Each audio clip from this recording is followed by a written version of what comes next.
If a regulation or directive like DORA and NIS2 applies to you, you have to comply. There's no debate about it. But as a starting point, I recommend ISO 27001 because it gives you a clean, repeatable way to manage risk before you dive into the specifics of any other regulation. ISO is well established and global, so auditors, customers, and partners already know what it means. More importantly, it's risk-based. You build an information security management system, you run a proper risk assessment, and you implement controls that match your actual threats and business context.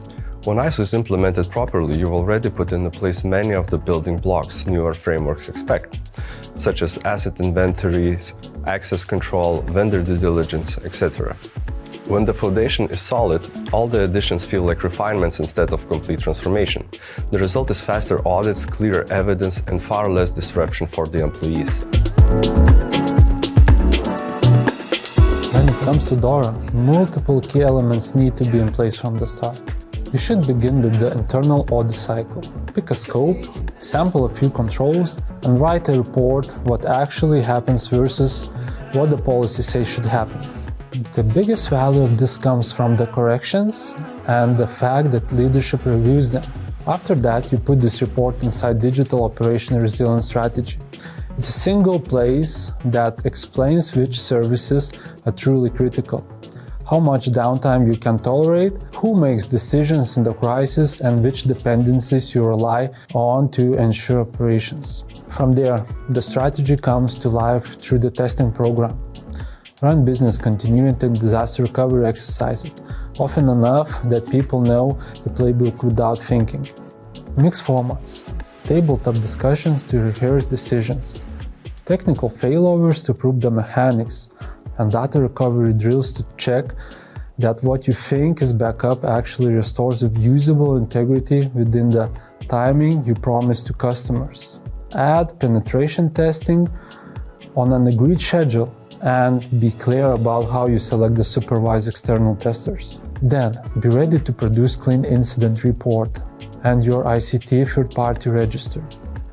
An incident report that reads like a clear timeline, what was detected, who was paged, how you contained, what you restored, and what you changed. It's far more convincing than a collection of random logs. The ICT third-party register should show who your critical providers are, where they sit in the service supply chain, what data they touch, the SLAs and exit plans you agreed on, and how you monitor their performance. Cross-mapping across different frameworks is the key to avoiding duplicating work. If you implemented ISO control, map them to DORA and NIS2 requirements. You'll see what's already covered and what's missing. It saves time and keeps teams focused on real gaps instead of rewriting the same controls for 3 different frameworks. Think of ISO as your common language. If you already implemented ISO controls, you take each control and align it with the corresponding expectation in DORA and NIS2. This way you'll quickly spot the gaps you need to work on. For example, suppose your ISO work includes a dependable asset inventory, access control with least privilege, change management, and so on. In that case, many of DORA's operational resilience and NIS2 organizational and technical measures are already in place. What DORA might add is specificity, the incident reporting workflow with strict timelines, a clear ICT third-party register, and evidence of scenario testing. The way this works in practice is simple. You build a single control library with one owner per control, one set of procedures, and one place to store evidence. Then you tag each control against the frameworks you care about. At Copla, we managed to make this process even smoother.